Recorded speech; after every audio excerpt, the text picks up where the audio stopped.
Mianoka tsikelikely amin'ny fianambian'ny vondron'ny fampandrosoana aty amin'ny faritra atsimon'ny Afrika na ny SADC Madagasikara amin'izao fotoana izao. Isesesy ireo fivirina sy famindram-pitantanana mandritra ity herinandro ity raha ny fandaharam-potoana.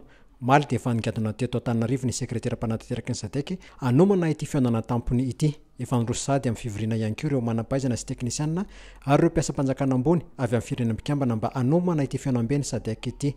Raha ny nambaran'ny ministera ararambahiny dia ifantoka amin'ny fanombanana ny asa momba ny plan stratégique indicatif de développement régional na RISDP ity fivirina ity ary koa amin'ny fijerena ny lalana namafisana ny firaisankina sy ny fiaraha-mivoatra manerana ny faritra.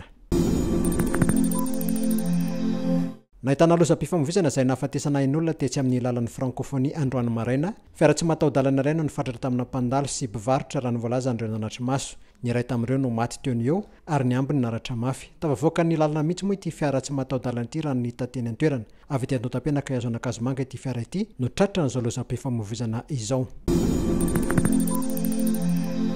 No tanterahina androany tetsy Anosy teo anivon'ny fitsarana tampony ny lanonam-pitsarana fametrahana ny Commission malagasy miandraikitra ny informatika sy fahalalana na ny Commission malagasy de l'informatique et de liberté. Ity rafitra maleo tena fanaraka amin'ny fenitra nasionaly sy iraisam-pirenena izay ahitana mpikambana misy sivy ity no miandraikitra ny fiarovana ireo angondrakitra mahakasika ny olona tsirairay eto Madagasikara araka ny fanazavana nataon'ny sampana serasera eo anivon'ny primature. Dingana lehibe irosoan'ny firenena malagasy ara-pitantanana eo amin'ny lafiny nomerika ny fisian'ity rafitra ity hoy izy ireo mba hanomezana antoka ny fahatomombanana ny fitsipika sy ny fananjana ny zon'olombelona.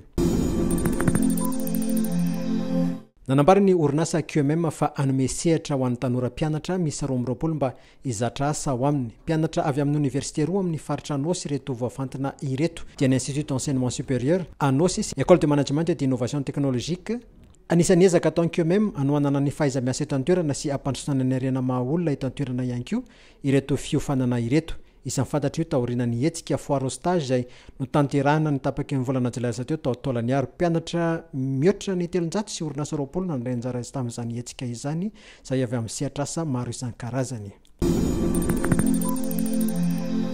Isa iray no azon'ny Madagasikara taorian'ny ady sala izay nataony nandritra ny lalao izay ny fanandrinana tamin'ny Mauritanie tamin'ny andro voalohany amin'ny fiadiana tomponaka ny Afrika ho an'ny ekipa tsy ahitana fa tsy mpilalao ao an-toerana ny shanina. Ny saraka ady sala aotra no ohatra ny ekipa rotonta tao Maly.